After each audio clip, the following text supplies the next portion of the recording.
ونصلي على رسوله الكريم أما بعد أعوذ بالله من الشيطان الرجيم بسم الله الرحمن الرحيم رب اشرح لي صدري ويسر لي أمري واحلل عقدة من لساني يفقهوا قولي واجعل لي وزيرا من أهلي آمین یا رب العالمین۔ الحمدللہ آج ہم اللہ کا نام لے کر چھٹے پارے کا انشاءاللہ آغاز کریں گے، اور سورہ مائدہ بلکہ آغاز ہم نے کر دیا تھا، کچھ حصہ جو ہے ہم پہلے کر چکے ہیں۔ انشاءاللہ آج ہم سورہ مائدہ کو کوشش کریں گے کہ ختم کریں۔ تو سورہ مائدہ کا پس منظر کیا ہے، ہسٹوریکل کانٹیکسٹ کیا ہے، کیونکہ ظاہری بات ہے جب آپ صورتوں کو پڑھتے ہیں تو ان میں جو مضامین ہیں یا ڈسکشنز ہیں ان کو سمجھنا ذرا مشکل ہوگا اگر ہم اس کا بیک گراؤنڈ نہ سمجھیں۔ اس حوالے سے جو تفہیم القرآن ہے جو مولانا مودودی رحمۃ اللہ علیہ کی بڑی اچھی ہے، اس میں انہوں نے بڑے تفصیل سے جو ہے ہر صورت کا ایک پس منظر بیان کیا ہے۔ تو اس کا پس منظر کیا ہے؟ اب جو پہلے ہم صورتیں دیکھ چکے ہیں وہ ان حالات میں نازل ہوئیں جب کہ مسلمانوں کے لیے مشکل حالات تھے۔ ہم نے دیکھا سورہ بقرہ کب نازل ہوئی تھی جی؟ ہاں جی، سورہ بقرہ، اب یہ کویشچنز آئیں گے آپ کے جو ایگزام ہوگا نا اس میں۔ سورہ بقرہ جو ہے وہ کب نازل ہوئی تھی؟ 1 سے 2 ہجری کے درمیان، ٹھیک ہے۔ پھر سورہ آل عمران کب نازل ہوئی؟ تقریباً 3 ہجری کے آس پاس، 3 سے 4۔ اچھا، اور سورہ نساء بھی تقریباً ہم کہہ سکتے ہیں کہ اسی دوران نازل ہوئی تھی۔ لیکن یہ جو وہ جو سارے اب آپ دیکھیں نا کانٹیکسٹ تھا کہ مسلمانوں نے ہجرت کی تھی اور ہر طرف سے خطرات جو ہے منڈلا رہے تھے، کبھی خدشہ لگا ہوتا تھا کہ مسلمانوں کے اوپر اٹیک نہ ہو جائے، تو ایک خوف اور ہراس کی کیفیت تھی۔ لیکن یہاں پہ اب سورہ مائدہ جب نازل ہو رہی ہے تو حالات تبدیل ہو چکے ہیں۔ اب مسلمان جو ہیں ان کو ایک طرح سے اتھارٹی مل چکی ہے، یعنی صلح حدیبیہ جو ہے اس وقت ہو چکی تھی۔ صلح حدیبیہ کے بعد یہ نازل ہونا شروع ہوئی 6 ہجری کے اینڈ میں، اور پھر 7 ہجری کے شروع تک جو ہے یہ نازل ہوتی رہی۔ اور آپ کو پتہ ہے کہ جب صلح حدیبیہ ہو گئی تھی تو یہ بیسیکلی مسلمانوں کے لیے ایک بہت بڑی فتح تھی۔ اللہ تعالیٰ نے خود فرمایا تھا، کیا فرمایا تھا؟ انا فتحنا لک فتحا مبینا، ٹھیک، بے شک ہم نے آپ کو ایک بہت ہی واضح فتح نصیب فرمائی ہے۔ اس کی وجہ یہ تھی کہ مسلمانوں کو ایک پولیٹیکل اینٹی کے طور پر قبول کر لیا گیا تھا۔ اس سے پہلے جو ہے مسلمانوں کی حیثیت صرف ایک گروہ کی سی تھی، ایک باغی گروہ تھا۔ تو اب ظاہری بات ہے کہ جب ان کو ایکسیپٹ کر لیا گیا، قریش نے جو سب سے بڑا قبیلہ ہے وہاں پہ جو اصل پاور تھی پیننسولا عربین پیننسولا میں، وہ کیا تھی؟ وہ قریش تھے۔ جب قریش نے ایکسیپٹ کر لیا کہ مسلمان ایک force to be reckoned with ہیں، تو اس لیے اب جو ہے مسلمانوں کے حالات تبدیل ہو گئے۔ اور یہ جو 10 سال کی جو صلح ہوئی تھی اس دوران مسلمانوں کو پھر بڑا ہی فائدہ ہوا۔ مسلمانوں کو جو ہے ایک بطور ایک اسٹیٹ کے انہوں نے اسٹیبلش کرنے کی ایک طرح سے کوشش کی، اور وہ موقع بھی مل گیا۔ خیر، ذوالقعدہ 6 ہجری میں جب رسول پاک صلی اللہ علیہ وسلم کو ایک خواب آیا تھا کہ آپ عمرہ کریں گے، لیکن بیسیکلی صلح حدیبیہ کا کانٹیکسٹ یہی ہے نا کہ آپ کو ایک خواب آیا تھا کہ آپ عمرہ کرنے جا رہے ہیں، تو آپ نے صحابہ کرام کو بتایا تھا کہ مجھے اس طرح خواب آیا ہے، اور نبی کا جو خواب ہوتا ہے وہ بھی ایک وحی کی ایک صورت ہوتی ہے۔ تو جب ان کو خواب آیا تو وہ گئے رسول اکرم صلی اللہ علیہ وسلم 1400 صحابہ کو لے کے، لیکن وہاں پہ صلح تو ہو گئی، عمرہ جو ہے پھر طے ہوا کہ اگلے سال as per the terms of the contract اگلے سال آگے کریں گے۔ تو اگلے سال انہوں نے عمرہ بھی کیا۔ خیر، اس دوران جو ہے مسلمانوں کے اندر ایک ایسی کیفیت پیدا ہو سکتی تھی کہ دیکھو انہوں نے ہمیں خانہ کعبہ سے روکا ہے، ہم تو عمرہ کرنے کے لیے آئے تھے، انہوں نے ہمیں روکا ہے، تو پھر یہ عین ممکن تھا کہ مسلمان جو ہیں ان کے دل میں بھی یہ خواہش پیدا ہو جاتی کہ کیونکہ وہ بھی تو مدینے میں آباد تھے، اور مدینے کے پاس سے قدیم جو ہے ٹریڈ روٹ گزرتا تھا جہاں سے کئی قافلے جو ہیں مشرکین کے اور کافروں کے گزرتے تھے۔ تو مسلمان جو تھے بدلے میں یہ کر سکتے تھے کہ کیونکہ انہوں نے ہمیں عمرہ نہیں کرنے دیا تو اب ہم بھی ان کو نہیں کرنے دیں گے عمرہ۔ لیکن اللہ تعالیٰ نے شروع میں اسی لیے اس صورت کے اندر انسٹرکشنز دے دی مسلمانوں کو، یہ تمہارا کام نہیں، تمہیں یہ زیب نہیں دیتا، اس لیے جو بھی حج کی نیت سے یا اس خانہ کعبہ کی زیارت کی نیت سے جا رہے ہیں تم ان کو نہیں روک سکتے۔ تو یہ بالکل آغاز میں جو ہے اس صورت میں ہم دیکھیں گے۔ خیر، جیسے ہم نے بتایا کہ حالات میں اب بہت چینجز آ چکی ہیں، مسلمانوں کو ایک سیاسی قوت کے طور پر تسلیم کر لیا گیا ہے، اس لیے اور مسلمانوں کی جو ریاست ہے وہ اب اس کی جو سرحدیں ہیں وہ ادھر اوپر دیکھیں تو شام تک پھیلی ہوئی ہیں، ادھر دیکھیں پورا نجد کا علاقہ ہے، ریڈ سی پورا کا پورا جو ہے، اور پھر مکہ، یہ تمام جو ہے یہ جو پیننسولا عرب کا ایک بڑا حصہ جو ہے مسلمانوں کے اب مسلمانوں کی ریاست کے تحت آ چکا ہے۔ تو احد کا جو زخم مسلمانوں کو لگا تھا مسلمانوں کے لیے بڑا فائدہ مند ثابت ہوا۔ مسلمانوں نے وہاں سے جو لیسنز لرن کیے، اور وہ ہم نے خطبہ دیکھا، کتنا خوبصورت خطبہ تھا وہ، کس طریقے سے اللہ تعالیٰ نے جو ہے مسلمانوں کو سمجھایا کہ کیوں یہ ضروری تھا کہ تمہیں اس وقت شکست سے دوچار کرنا، تمہیں ڈیفیٹ جو ہے دلانا کیوں ضروری تھا۔ اس سے مسلمانوں نے بہت سیکھا، اور پھر جو ہے وہ آگے بڑھے، اور بڑے بڑے پھر مار کے انہوں نے لڑے، غزوہ خندق جیسی جنگ بھی انہوں نے جیتی، اور مدینہ کا کامیاب جو ہے دفاع کیا، اور اس طریقے سے دیگر قبائل اور یہود کی جو سازشیں تھیں ان کو بھی ختم کیا، اور مسلمان ایک طرح سے اب اسٹیبلش ہو چکے تھے۔ تو مسلمانوں کو ایک نئی تہذیب اور ایک نیا تمدن، یعنی ایک نئی سویلائزیشن جو ہے اس کو جو ہے اس کی بنیاد ڈالنے کا موقع مل گیا تھا۔ اس لیے پھر ہم دیکھتے ہیں کہ خاص طور پہ اس کانٹیکس میں بطور ایک حاکم کے، ایک جیسے کہ انسٹرکشنز ہوتی ہیں وہ اللہ تعالیٰ نے دی ہیں، کئی اب اس میں احکامات اور شریعت کے بہت سی جو چیزیں پہلے رہ چکی تھیں، سورہ بقرہ سے اس کا سلسلہ شروع ہو گیا تھا۔ مدینہ کے اندر جیسے ہی مسلمان جو ہے انہوں نے ہجرت کی تھی، اس کے بعد سے شریعت اسلامیہ جو ہے اس کے کئی قوانین جو ہے ان کا نزول شروع ہو گیا تھا۔ ہم نے دیکھا ہے سورہ بقرہ میں کئی احکامات آئے، پھر سورہ نساء میں، پھر سورہ آل عمران میں، سورہ نساء میں، تو یہاں پہ بھی مزید جو ہے انسٹرکشنز وہ دی جا رہی ہیں۔ لیکن اس وقت تک جو ہے مسلمانوں کا کافی حد تک اب ایک نظام جو ہے وہ قائم ہو چکا تھا، مساجد اور نماز با جماعت کا نظام چل رہا تھا، اسی طریقے سے دیوانی اور فوجداری قوانین یعنی سیوک اور کرمنل لاز جو ہیں وہ سب امپلیمنٹڈ تھے۔ بغاوت، فساد فی الارض، سراقہ یعنی ڈاکہ زنی جو ہے، چوری وغیرہ کی سزائیں باقاعدہ مقرر کی گئیں اور نافذ ہونا شروع ہوئیں۔ لین دین اور خرید و فروخت کے اسلامی طریقوں کا نفاذ شروع ہو چکا تھا۔ وراثت، نکاح، طلاق، زنا، قذف، قصاص، یہ سارے ہم پڑھ چکے ہیں۔ کافی حد تک جو ہے یہ احکامات نازل ہو چکے تھے اور ان کا نفاذ بھی ہو رہا تھا، اور اب غیر مسلم بہت حد تک مایوس ہو چکے تھے، اب ان کو کچھ نظر نہیں آ رہا تھا کہ وہ مسلمانوں کو جو ہے وہ شکست دے سکتے ہیں۔ ایک طرح سے مسلمانوں کا دور محکومی ختم ہو چکا تھا، اور ان کا دور حکمرانی جو ہے اس کا آغاز ہو گیا تھا۔ عدل و قسط کی اس لیے بار بار تلقین کی گئی ہے مسلمانوں کو۔ لیکن اسلامک آرڈر جو ہے اس کا سب سے بڑا خاصہ ہی یہ ہے کہ کیا ہے جی، کہ عدل قائم ہو، ٹھیک ہے۔ لیکن انفارچونیٹلی آج مسلمانوں کی اگر حالت ہم دیکھیں تو کون سا ہے جی، وہ انٹرنیشنل وہ جو جسٹس انڈیکس ہے، اگر میں بھول نہیں رہا تو اس میں خیر سے ہم نیچے سے کوئی کچھ 7ویں 8ویں نمبر پر ہے، ٹھیک ہے۔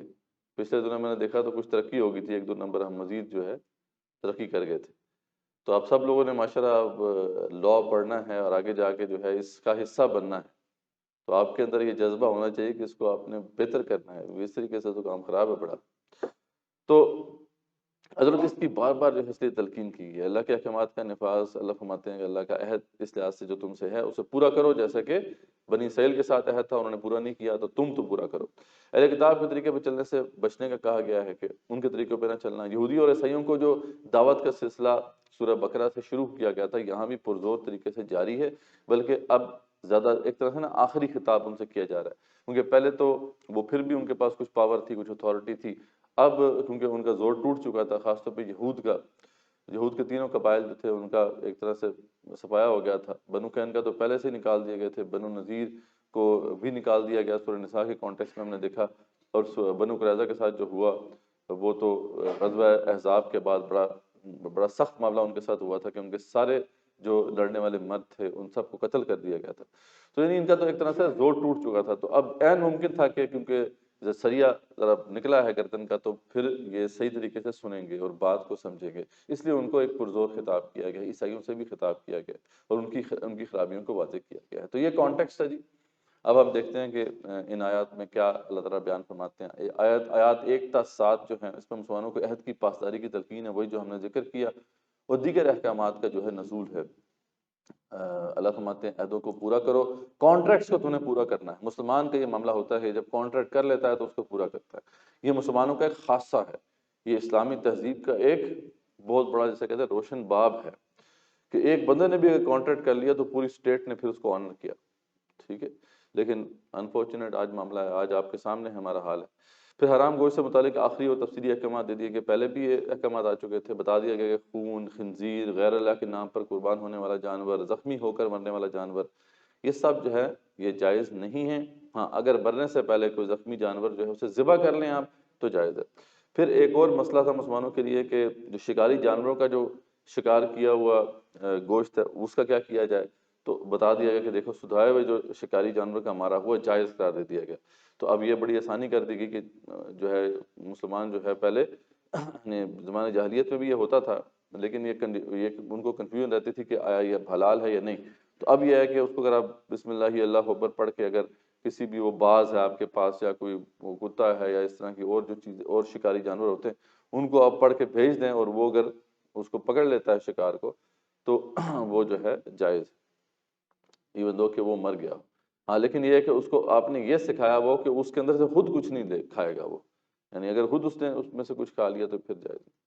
کسی مزار یا استان پر ذبح کیے جانے والے جانور کا گوشت یا جوئے کے تیروں کے ذریعے تقسیم شدہ گوشت، یہ سب جو جاہلی رسومات تھیں ان کو غلط قرار دے دیا گیا، اور ایسے تمام گوشت جو ہیں ان کو حرام قرار دے دیا گیا، کیونکہ ان دونوں صورتوں میں شرک کی آمیزش ہے۔ ضرورت پڑنے پر مقدور پر جائز، یعنی حرام گوشت ویسے تو حرام ہے لیکن اللہ تعالیٰ نے آسانی پیدا کی ہے کہ ضرورت پڑ جائے تو پھر اتنا کھا لے کہ اگر مرنے مطلب یہ ہے کہ وہ مرنے سے بچ جائے تو پھر یہ جائز ہے۔ اہل کتاب کا ذبیحہ جو ہے اس کو بھی جائز قرار دے دیا گیا مسلمانوں کی، کیونکہ اب ظاہر بات ہے اسٹیٹ کی جو حدود ہیں اس کی ایکسپینشن ہو گئی تھی، اس میں کئی اب غیر مسلم بھی رہ رہے تھے، تو اہل کتاب کا جو ذبیحہ ہے وہ بھی ہمارے لیے حلال ہے، اور اہل کتاب کی جو پاک دامن عورتیں ہیں وہ بھی ہمارے لیے حلال قرار دے دی گئی، لیکن پاک دامن ہوں، ان کو مہر دے کر اور بسانے کی نیت سے اگر ان سے نکاح کیا جائے تو یہ جائز قرار دے دیا گیا۔ وضو، غسل اور تیمم کے پھر احکامات جو ہیں ان کو تفصیلی بیان کر دیا گیا۔ اس کے بعد آیت نمبر 8 to 19 جو ہے اس میں وہی عدل کی تلقین ہے۔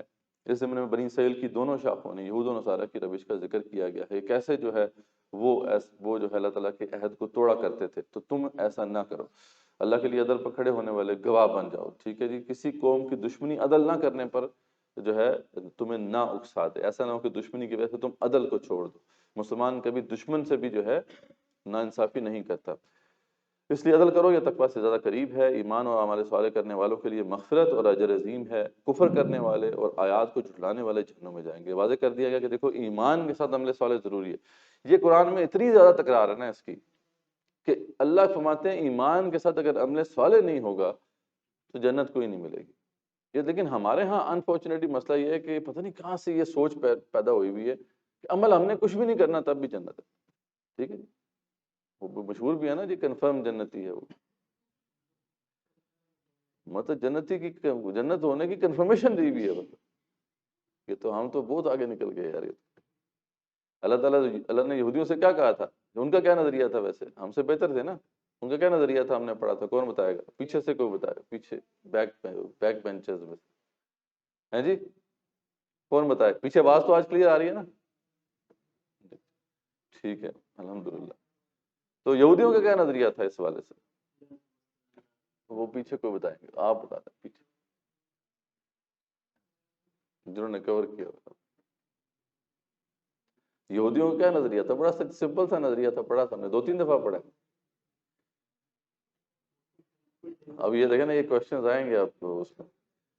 وہ یہ کہتے تھے، وہ ہم سے اس لحاظ سے بہتر تھے، وہ کہتے تھے کہ یار ہم جہنم میں نہیں جلیں گے مگر گنتی کے چند دن، یعنی ہم تھوڑی دیر کے لیے جہنم میں جائیں گے، اس کے یعنی تڑکا لگائیں گے اللہ تعالیٰ ایسے کر کے نا، اور ہمیں بس پار کر دیں گے۔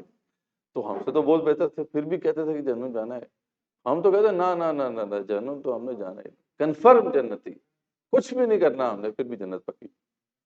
تو اللہ تعالیٰ نے بار بار اس کی تکرار کی ہے کہ یہ بالکل بھی ایکسیپٹیبل نہیں ہے، ایمان کے ساتھ اگر تم عمل نہیں کرو گے تو پھر جنت نہیں ملے گی، ٹھیک ہے جی۔ تو یہ تبھی تو حال ہمارا ہو گیا، دیکھیں نا ہمارا حال کیا ہے۔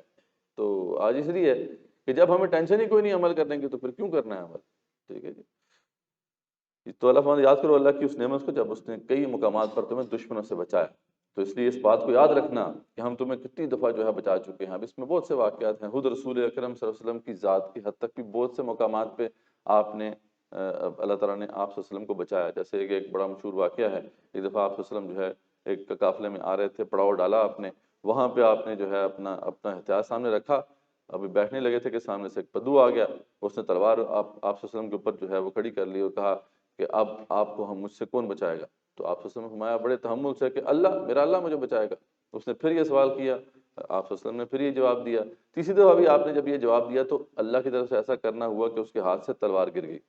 تو اب وہ صحابہ کرام بھی جمع ہو گئے رضوان اللہ تعالیٰ علیہ، تو یہ آپ صلی اللہ علیہ وسلم کو بچا لیا اللہ تعالیٰ نے۔ اس طریقے سے کئی دفعہ یہودیوں نے سازش کر کے آپ صلی اللہ علیہ وسلم کو جو ہے شہید کرنے کی کوشش کی۔ ایک جو ہے قصے میں ہی آتا ہے کہ انہوں نے گھر میں بلا کے ان کی دعوت کرنے کی دعوت کی، اور کوشش یہ تھی ان کی کہ زہر ملا دیں گے اس کے اندر، آپ صلی اللہ علیہ وسلم کو شہید کر دیں گے۔ یا پھر ایک عامری ایک قبیلہ تھا، اس کی دیت کا کوئی مسئلہ سیٹل کرنے کے لیے آپ صلی اللہ علیہ وسلم نے یہودیوں کے پاس جانا تھا، کیونکہ مسلمانوں کے ساتھ کانٹریکٹ تھا ان کا۔ تو ان کا پلان یہ تھا کہ آپ صلی اللہ علیہ وسلم کو باتوں میں لگائیں گے اور اوپر سے جو ہے ایک بڑی چکی جو ہے اس کا پارٹ آپ کے اوپر گرا دیں گے۔ تو اس طرح کی وہ یہودی سازشیں کرتے تھے، اللہ نے بر وقت آپ صلی اللہ علیہ وسلم کو ہمیشہ خبر کر دیا اور آپ بچ گئے۔ اور یہ اوورال مسلمانوں کے لیے بھی ہے کہ اللہ تعالیٰ نے امت مسلموں کو کیسے کیسے مشکل مراحل سے بچایا۔ غزوہ احد میں دیکھیں، ہم نے پڑھا تھا کہ ایک وقت میں ان کے پاس بڑا اچھا موقع تھا کہ مسلمانوں کو کرش کر دیں، ٹھیک ہے، آپ کو یاد ہے نا، ہم نے پڑھا تھا اس کا۔ تو لیکن یہ ہے کہ وہ آگے نہیں بڑھے، اللہ تعالیٰ نے ان کے دل میں وہ روب ڈال دیا۔ اسی طریقے سے جو ہم دیکھتے ہیں کہ غزوہ احزاب کے اندر یعنی سرزمین عرب کی سب سے بڑی فورس جو ہے اس وقت آپ حملہ آور ہو چکی تھی۔ اتنا بڑا لشکر جو ہے وہ تو کبھی دیکھا نہیں تھا عربوں نے، لیکن 10,000 کا لشکر جو تھا جو اس کے حملہ آور ہوا تھا، لیکن اللہ تعالیٰ نے وہاں پہ بھی بچا لیا۔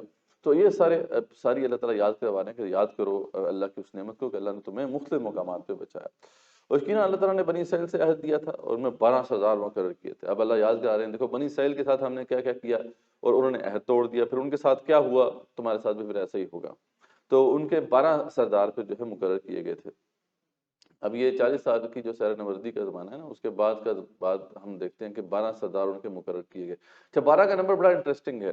ہماری تاریخ میں بھی جو ہے نا 12 کا نمبر بڑا بار بار آتا ہے۔ یہ جب بیعت عقبہ ہوئی تھی تو اس میں بھی آپ صلی اللہ علیہ وسلم نے جو ہے تقریباً 72 کے قریب وہ لوگ تھے، یعنی جو ہجرت سے پہلے جو ہے انصار سے جو بیعت ہوئی تھی نا، ان میں بھی آپ صلی اللہ علیہ وسلم نے 12 نقبا مقرر کیے تھے۔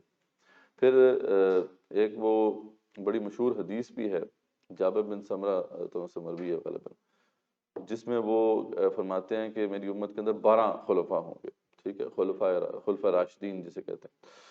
تو اس پہ لوگ گنا بھی ہے کہ کون کون ہے خلفاء راشدین، کئی اسکالرز نے اس پہ بحث کی ہے۔ تو یہ 12 کا نمبر بڑا انٹرسٹنگ ہے۔ تو ان کے بھی 12 قبائل تھے، تو 12 قبائل پہ 12 سردار مقرر کیے گئے۔ اللہ نے فرمایا کہ آپ کے ساتھ اللہ نے ان کو یہی بتایا تھا کہ دیکھو میں تمہارا ساتھ ہوں گا، میں تمہارے ساتھ رہوں گا، لیکن تمہارے شرط کیا ہے کہ تم جب تک نماز پڑھتے رہو گے، زکوٰۃ دیتے رہو گے، ایمان لاتے رہو گے اور مدد کرتے رہو گے رسولوں کی علیہ السلام، اور دیتے رہو گے اللہ کو بہترین قرض، یعنی اللہ کے راستے میں خرچ کرتے رہو گے، تو پھر میں بھی تمہارے ساتھ رہوں گا۔ لیکن انہوں نے اس آیت کو توڑ دیا، اللہ فرماتے ہیں تو اللہ نے ان پر لعنت کی اور کر دیا ان کے دلوں کو سخت، یہاں تک کہ وہ اللہ کے کلام میں تحریف کرنے لگے۔ یہ دل کی سختی کی علامت ہوتی ہے، یعنی جب ایک اتنا سخت دل کون ہو سکتا ہے کہ جو اللہ کے کلام میں تعریف کر دے اور کہے کہ اللہ کی طرف سے، یعنی اتنا سخت دل تو ظاہری بات ہے بہت ہی کوئی جیدار بندہ ہوگا جو جسے کوئی خوف نہ ہو اللہ تعالیٰ کا، وہی کر سکتا ہے۔ تو اللہ فرماتے ہیں اتنے سخت ہو گئے ان کے دل کہ اللہ کے کلام میں تعریف کر دیتے تھے اور کہتے تھے اللہ کی طرف سے۔ انہوں نے ایک حصہ بھلا دیا جس کی انہیں تلقین کی گئی تھی۔ اسی طرح عیسائیوں نے بھی بھلا دیا، اللہ فرماتے ہیں عیسائیوں کا بھی حال یہ ہوا کہ انہوں نے بھی بھلا دیا جو انہیں نصیحت کی گئی تھی۔ تو ہم نے ان کے دلوں میں نفرت ڈال دی قیامت کے دن تک، ٹھیک ہے، آپس میں نفرت رہی ان کی۔ عیسائیوں کے بہت سے فرقے ہوئے، یہود کے اندر بھی فرقے ہوئے، اور آپس میں ایسی لڑائی ہوئی کہ وہ جسے کہتے ہیں نا کہ ہم امیجن نہیں کر سکتے، ٹھیک ہے۔ وہ تو ٹریٹی آف ویسٹ فیلیا جب ہوئی ہے تب جا کے جو ہے ان کے پھٹے ختم ہوئے ہیں۔ پتہ نا کہ 2 بڑے فرقے کون سے تھے جن میں لڑائی ہوتی تھی؟ ہاں، کیتھولکس اور پروٹیسٹنٹس، آپ نے شاید ہسٹری پڑھی ہوگی۔ تو پروٹیسٹنٹ اور کیتھولکس کی جو لڑائی ہوئی، ٹھیک ہے نا، تو بریلوی دیوبندی کی کیا لڑائی ہوتی ہے اور وہابی اور دوسرے کی کیا لڑائی ہوتی ہے، شیعہ سنی کی جو لڑائی ہے وہ بھی ٹھیک ہے رہی ہے، لیکن انہوں نے جو ایک دوسرے کا حال کیا تھا تو بڑے اللہ فرماتے ہیں نفرت ڈال دی گئی۔ یہ تو 2 بڑے فرقے، اور بھی بڑے اس طرح کے جو ہے فرقے۔ جو اہل کتاب آ چکے ہیں تمہارے پاس، اب اللہ کے رسول صلی اللہ علیہ وسلم، اللہ فرماتے ہیں کہ اب دیکھو اللہ کے رسول آ چکے ہیں، آپ ان کو مان لو، تو تم پر کئی وہ باتیں واضح کر رہے ہیں جو مخفی رہ گئی تھیں، اور وہ جو ہے درگزر کرتے ہیں بہت سی باتوں سے، تو اس لیے اب ان کی بات مان لو، دین اسلام کو قبول کر لو، تمہارے لیے آسانی ہے۔ اب دیکھیں نا انداز یہاں پہ ہے کہ سمجھانے کا ہے، دیکھو اب بات تمہاری سمجھ میں آ چکی ہے اس لیے قبول کرو۔ پھر آگے یقیناً اللہ فرماتے ہیں آ چکی ہے تمہاری طرف کتاب اور واضح نور، یعنی قرآن مجید آ چکا ہے، اس کو قبول کرو۔ یقیناً وہ بھی کافر ہو گئے جو یہ کہتے ہیں مسیح ابن مریم ہی خدا ہیں، یعنی یہ اب عیسائیوں کے جو باطل فرقے تھے، وہ باطل عقائد تھے، ان کا رد کیا جا رہا ہے۔ ان میں ایک فرقہ تھا جسے یعقوبیہ فرقہ کہتے ہیں، وہ کہتے تھے عیسیٰ ابن مریم ہی خدا ہیں، مطلب وہ کہتے ہیں گاڈ انکارنیٹ، یعنی یہ خدا ہی ہیں بس، کچھ لوگ کہتے تھے کہ وہ 3 میں 1 ہیں، 1 میں 3 ہیں، وہ جو تثلیث کا ان کا عقیدہ ہے۔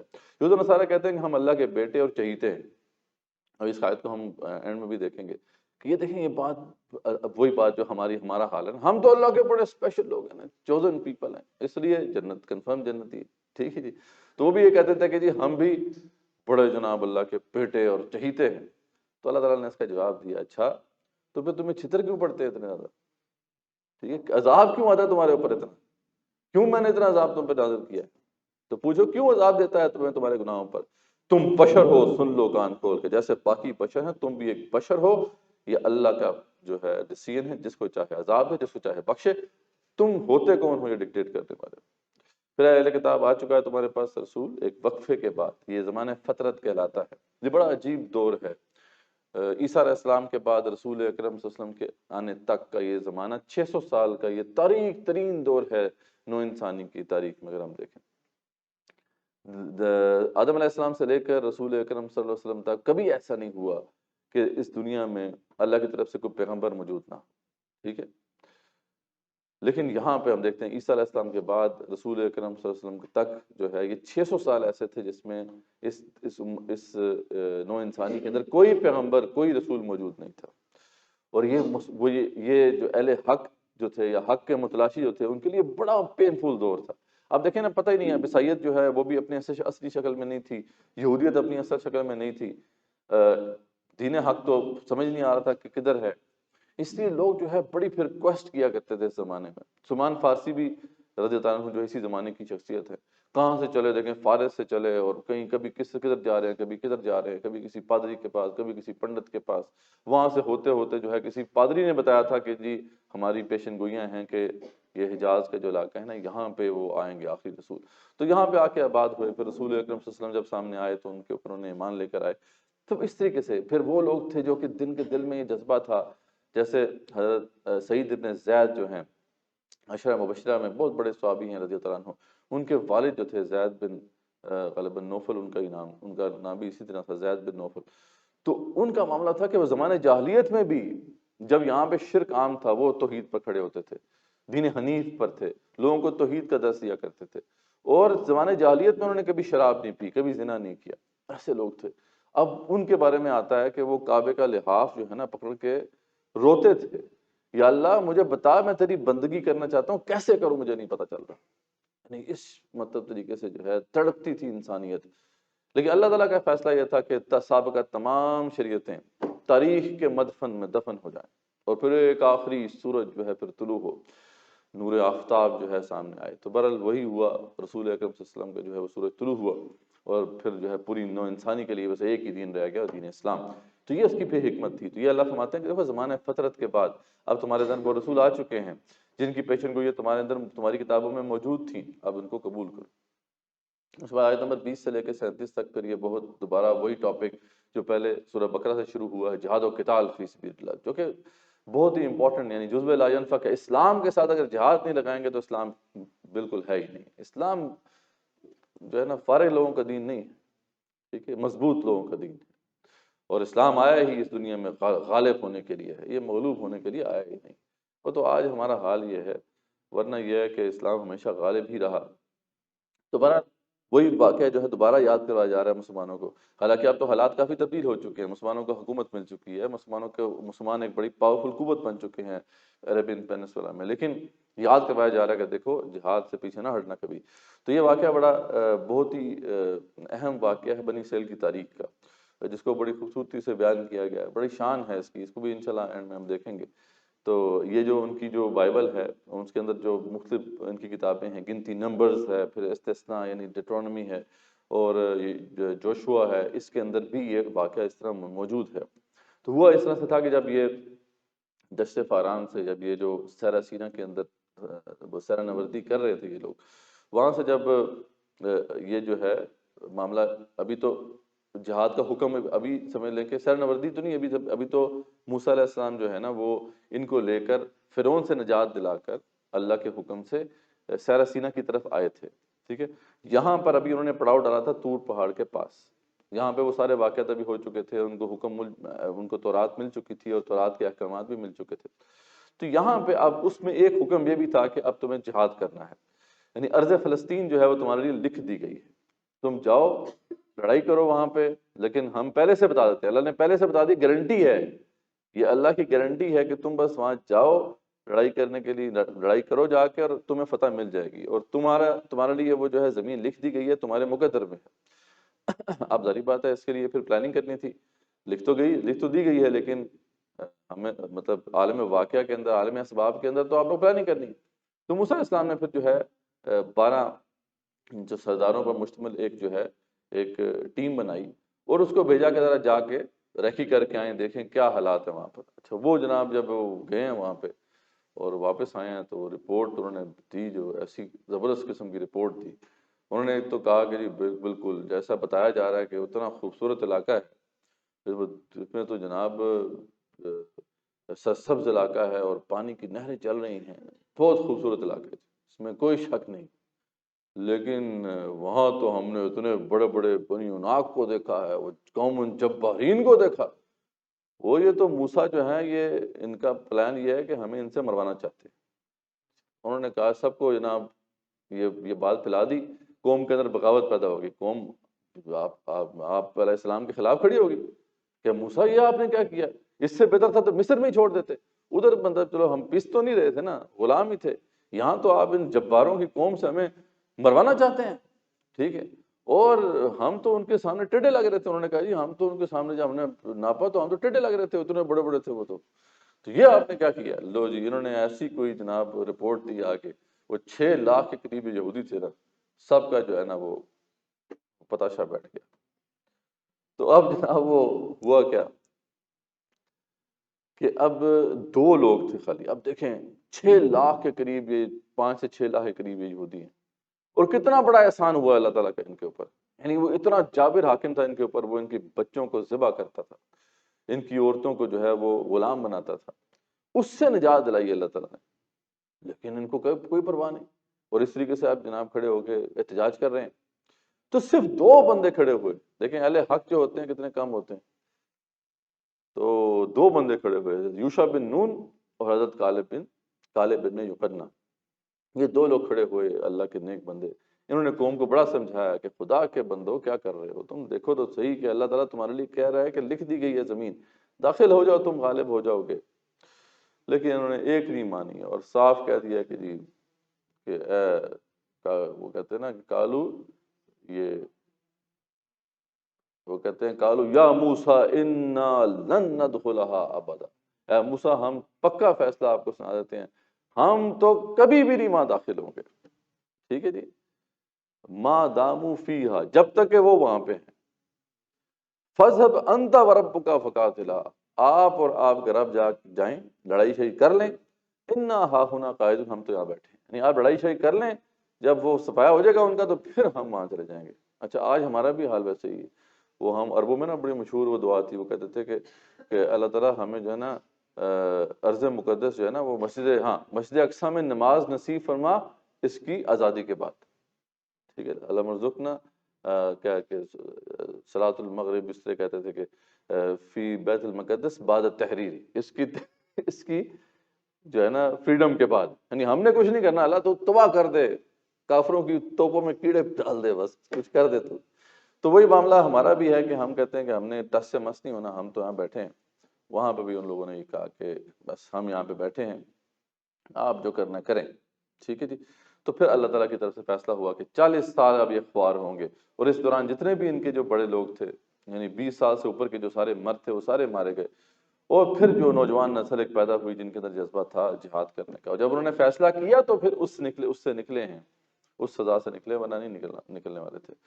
تو اللہ فرماتے ہیں اس خطبے میں جو یہاں پہ ان کو اللہ یاد کرا رہے ہیں، بنی اسرائیل یاد کرو میری اس نعمت کو، جب وہ وہاں پہ آ کے انہوں نے پڑاؤ ڈالا تو اللہ نے کیا انہوں نے کہا تھا، یاد کرو میری اس نعمت کو جب اس نے تمہارے درمیان انبیاء پیدا کیے تھے علیہ السلام، اور تمہیں بادشاہ عطا کی تھی۔ یہ وہ دور ہے جو مصر میں یوسف علیہ السلام کے بعد ان کو نصیب ہوا تھا، بڑا ایک تمکن کا دور تھا، ان کو بڑی اتھارٹی ملی تھی۔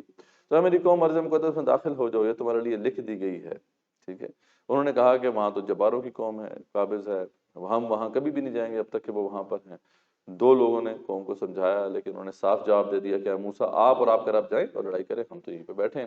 موسیٰ السلام نے پھر اس پہ بڑی، جیسے ان کا دل ٹوٹ گیا موسیٰ السلام کا، اور کہتے ہیں اللہ تعالیٰ سے فَفْرُقْ بَيْنَنَا وَبَيْنَ الْقَوْمِ الْفَاسِقِينَ، یا اللہ اب ہمارے اور ہماری اس قوم کے درمیان تفریق ڈال دے، میں دیکھنا نہیں چاہتا ان کو، اتنے زیادہ وہ جو ہے دل شکستہ ہوئے۔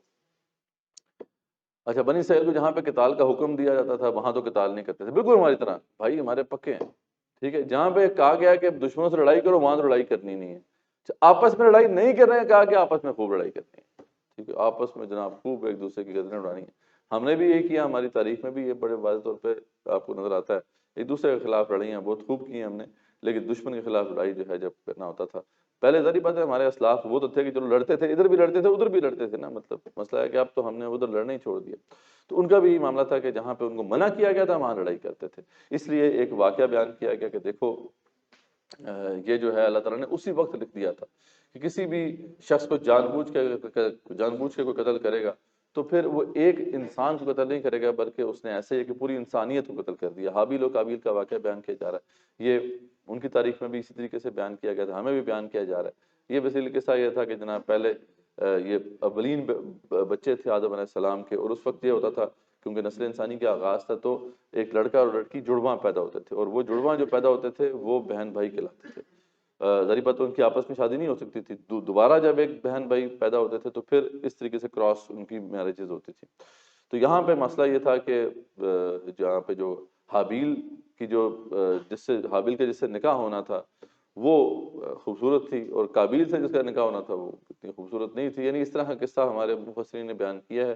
یہ ساری روایت ہی ہے، اس میں کوئی کنفرم نہیں ہے، قرآن نے ایسی بات بیان نہیں کی ہے، کیونکہ جھگڑا ہوا تھا بہرحال آپس میں، جس کا پھر سیٹلمنٹ اس طریقے سے ہوئی، اور پہلے یہ سلسلہ چلتا رہا اس طرح کے سیٹلمنٹ کا کہ جناب قربانی کر کے آپ اوپن میدان میں رکھ دیتے تھے، جس کی قربانی اوپر سے کوئی آگ آتی تھی اور اس کو وہ ختم کر دیتی تھی، جس کی قربانی اس طریقے سے ختم ہو جاتی تھی، یہ گویا کہ اس کی قربانی قبول ہوگی اللہ کے ہاں۔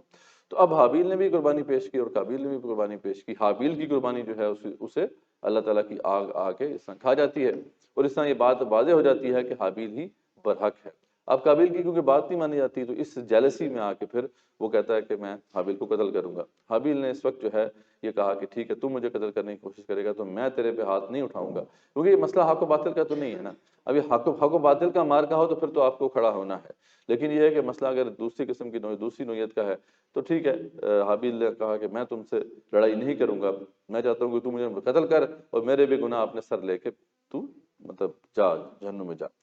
تو ایسا ہی ہوا، اور وہی واقعہ یہاں پہ آتا ہے کہ اللہ تعالیٰ نے اس وقت یہ طے کر دیا تھا کہ جس یہ پہلا قتل تھا انسانیت کا، یعنی اس طریقے سے وہ نقشہ کھینچا گیا ہے کہ جب اسے قتل کر دیا اسے یہ بھی پتہ نہیں تھا کہ اپنے بھائی کے ساتھ کرنا کیا، تو پھر ایک کوا اللہ نے بھیجا اور کبے نے بتایا، اس کے سامنے بھی ایک مرا ہوا کوا پڑا ہوا تھا، اس کبے نے جو ہے کچھ مٹی ڈال کے اس کو ڈھانپا تو اس کو پتہ چلا کہ جی اس طریقے سے کرتے ہیں۔ تو پہلا قتل تھا نو انسانی کا، اسی وقت اللہ نے یہ طے کر دیا تھا کہ جو ہے ایک بندے کا قتل بھی تمام انسانیت کا قتل ہے، اور اسی طریقے سے ایک انسان کو بھی اگر آپ نے بچا لیا، اس کی جان بچا لی، گویا ایسا ہی ہے کہ پوری انسانیت کی آپ نے جان بچائی۔ تو اللہ فرماتے ہیں ایمان والو اللہ سے ڈرو اور اللہ کے قرب کا وسیلہ تلاش کیا کرو، اور یہ وسیلہ کیا ہے؟ جہاد فی سبیل اللہ ہے، ایسے اعمال کیا کرو جس میں اللہ تعالیٰ کی خوشنودی ہے، جس میں خاص طور پہ جہاد فی سبیل اللہ سر فہرست ہے۔ اس آیت کے ساتھ بھی بڑا ظلم ہوا ہمارے ہاں، بس وہ وسیلہ اور پھر وہ جو سارے باطل عقائد ہیں وہ یہاں سے نکال لیے گئے، حالانکہ جس کانٹیکس میں بات ہو رہی ہے، کانٹیکس میٹر کرتا ہے نا، جب بھی ہم بات سمجھتے ہیں تو کانٹیکس میں سمجھتے ہیں۔ ہم دیکھیں کانٹیکس کیا ہے، سارا کانٹیکس جہاد فی سبیل اللہ کا ہے، اس میں یہ بات آ رہی ہے کہ اللہ تعالیٰ کے قرب کا وسیلہ تلاش کرو، تو یہاں پہ وسیلہ سے مراد جہاد فی سبیل اللہ ہے، نہ کہ اس کے علاوہ کچھ اور۔